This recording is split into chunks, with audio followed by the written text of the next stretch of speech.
ایک طلب کرنے والے نے عذاب طلب کیا جو نازل ہو کر رہے گا یعنی کافروں پر، اور کوئی اس کو ٹال نہ سکے گا، جو بلندیوں والے اللہ کی طرف سے نازل ہوگا، جس کی طرف روح القدس اور دوسرے فرشتے چڑھتے ہیں، اس روز نازل ہوگا جس کا طول 50,000 برس ہوگا۔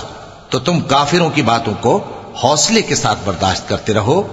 لوگ اس دن کو دور سمجھتے ہیں جبکہ ہماری نظر میں وہ قریب ہے۔ جس دن آسمان ایسا ہو جائے گا جیسے پگھلا ہوا تانبا، اور پہاڑ ایسے جیسے رنگین اون، اور کوئی دوست کسی دوست کو نہ پوچھے گا حالانکہ ایک دوسرے کو سامنے دیکھ رہے ہوں گے۔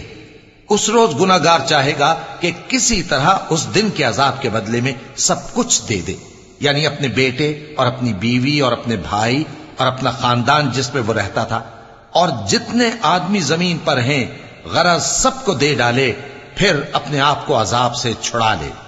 لیکن ایسا ہرگز نہیں ہوگا۔ وہ بھڑکتی ہوئی آگ ہے، کھال ادھیڑ کر کلیجہ نکال لینے والی۔ وہ ان لوگوں کو اپنی طرف بلائے گی جنہوں نے دین حق سے اعراض کیا اور منہ پھیر لیا، اور مال جمع کیا پھر سینت سینت کر رکھا۔ کچھ شک نہیں کہ انسان کم حوصلہ پیدا ہوا ہے، جب اسے تکلیف پہنچتی ہے تو گھبرا اٹھتا ہے، اور جب ملتا ہے اس کو مال تو بخیل بن جاتا ہے۔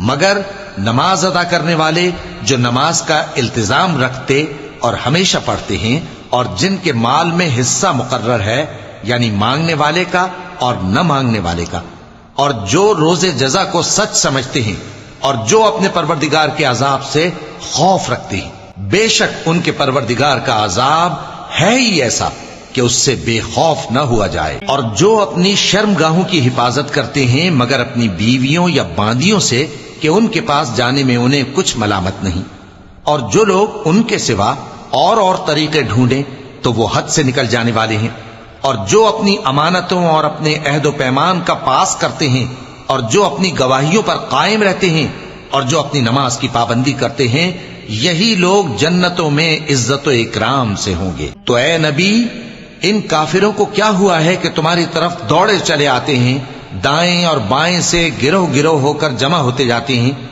کیا ان میں سے ہر شخص یہ امید رکھتا ہے کہ نعمت کے باغ میں داخل کیا جائے گا؟ ہرگز نہیں۔ ہم نے ان کو اس چیز سے پیدا کیا ہے جسے یہ جانتے ہیں۔ پس مشرقوں اور مغربوں کے مالک کی قسم کہ ہم طاقت رکھتے ہیں، یعنی اس بات پر کہ ان سے بہتر لوگ بدل لائیں، اور ہم عاجز نہیں ہیں۔ تو اے پیغمبر، ان کو باطل میں پڑے رہنے اور کھیل لینے دو، یہاں تک کہ جس دن کا